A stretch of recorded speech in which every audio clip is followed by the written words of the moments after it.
Hari Arafah sangat pendek, bermula dari subuh sampai maghrib. Jadi bagi kita yang tak pergi haji ni, kita kena tahu apa yang sepatutnya kita kena buat. Yang pertama, bermula daripada selepas solat subuh hari ke-9 Zulhijjah, kita bertakbir macam takbir raya tu setiap kali selepas solat 5 waktu. Ini dipanggil sebagai takbir al-muqayyad, takbir yang terikat, yang telah ditentukan waktunya, yakni selepas kita solat. Takbir ni bermula daripada selepas solat subuh hari ke-9 Zulhijjah dan berakhir sampai selepas solat asar hari ke-3 selepas hari raya. 5 hari semuanya, hari ke-9 hari Arafah, hari ke-10 hari raya, hari ke-11, 12, 13 ini dikenali sebagai hari-hari tasyriq. Allah sebut dalam suratul Hajj, وَيَذْكُرُ اسْمَ اللَّهِ فِي أَيَّامٍ مَعْلُومَاتٍ, iaitu orang-orang yang mengingati Allah, menyebut Allah pada hari-hari yang telah ditentukan itu, iaitu sebagaimana yang disebut oleh Ibnu Abbas radhiyallahu anhu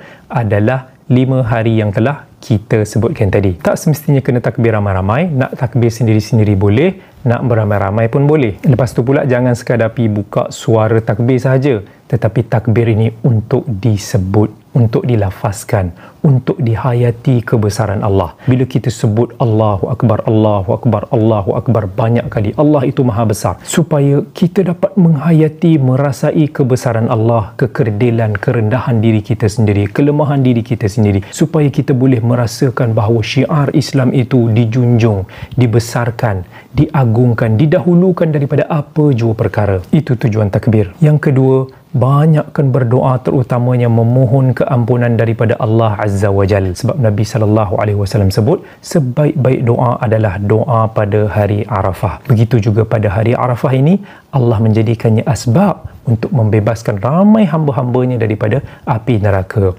iaitu menjadi asbab pengampunan. Maka rebutlah peluang ini untuk bertaubat, untuk beristighfar, peluang untuk kita membersihkan diri kita, bersih, suci daripada dosa-dosa yang pernah kita lakukan selama ni. Yang ketiga, banyakkan berzikir pada hari Arafah. La ilaha illallah wahdahu la syarikalah, lahul mulku wa lahul hamdu wa huwa ala kulli syai'in qadir.